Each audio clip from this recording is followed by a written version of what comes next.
crowds who are still with us this evening. And secondly, because the purpose of the amendment was explained so clearly by the Noble Lord a moment or two ago. I perhaps don't spend enough time praising the government for things it's done. But I do praise without qualification the lifeboat, the BNO passport scheme, which I think was imaginative and has been set out, has been pursued with considerable competence by the government. One result is the last 3 months, 90,000 Hongkongers came to live in our country, overwhelmingly in heads of household, young professionals. The latest figures in Hong Kong suggest that the number of people working for medical services, the number of doctors has decreased by 5%, the number of nurses by almost 8%. There's been a huge drop in the number of teachers, 1,000 I think, and most of them have come here. It may be a matter of amazement to the Chancellor that fewer of the young entrepreneurs have come here than have gone to Australia and Canada and the United States. But nevertheless, we've had a number of people coming here who are going to make a huge contribution to our society. And what the amendment before your lordships does is to repair a hole in this lifeboat. And it's very important, I think, to do so for the reasons which the Noble Lord has just made clear, which I'll refer to again in a moment. Why is this lifeboat necessary at all? We know, shortly before he became the Trade Minister, the Noble Lord referred to the strong authoritarian guidance which had been offered to Hong Kong by Xi Jinping, which he said was very good for banks. Might be good for banks, so that's questionable, not very good for people. And it's gone rather beyond strong authoritarian guidance. We know what's happened. We know that there's been a vengeful and comprehensive assault on all the freedoms that we associate with an open society. Freedom of speech, journalists locked up, proprietors incarcerated, newspapers whose funds have been frozen, anybody who protests locked up. People locked up for wanting to light a candle to mark the June the 4th vigil of Tiananmen every year. The Pillar of Shame, as it was called, in Hong Kong University, reminding people of the 4th of June, taken down at dead of night. So as William Hague, as the Noble Lord, Lord Hague, pointed out in the article which the Noble Lord has just referred to, as he wrote in the Times earlier this week, there has been an absolutely comprehensive assault on all the freedoms that Hong Kong was promised it would continue to exercise for 50 years after 1997.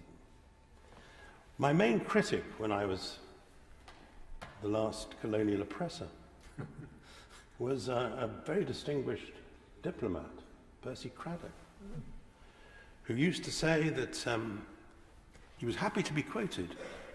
He used to say of the leadership in Beijing, they may be thuggish dictators, he would say, but they're men of their word. Well, we know that at least one of those things is correct. And I think it is a terrible mark of, well, it's a terrible example of the problem we have faced today, that China has behaved in relation to Hong Kong, or rather the Chinese Communist Party has behaved in relation to Hong Kong, in a way which confirms the fact that it can't be trusted to keep its word in international affairs. And that's something I think we have to think about when we're working out how to share this planet with China. 50 years, almost to the day, since President Nixon went to Beijing to see Mao. So I think this amendment is extremely important. The Noble Lord pointed out that 93% of those who've been arrested for protest-related offences are between 18 and 24. They're young people. They're young people whose lives will be blighted. And we do want, with this amendment, which has been circumscribed in sensible ways, as the noble Lord pointed out, to take account of criticisms in another place, we do want to try to give those people the chance, like their parents, those who were born after 1997, give them the chance of coming and living in this country and contributing in this country. As the noble Lord said, it's an amendment which was supported by, right across the House in another place, by both wings of the party, the Conservative Party. I'm not quite sure what exactly the flying object it is that it supports just at the moment, but both wings support it. Extraordinary. Nobody else can manage that, but this amendment has managed that. So I hope it can be accepted in due course in the House as well. I think it would be a wonderful way of us making absolutely clear what our commitment to Hong Kong, what our commitment to our last imperial responsibility has become. And I just want to say two related things at the end. First of all, every one of my successors as chief executive in Hong Kong either had a foreign passport or had members of their family with foreign passports. Everyone. The present chief executive had a British passport, which she gave up to become chief executive. Her husband has a British passport. Her sons have British passports. Now, I'm not against that. I hope they'll enjoy the liberties and freedoms which come with being a British citizen with that passport.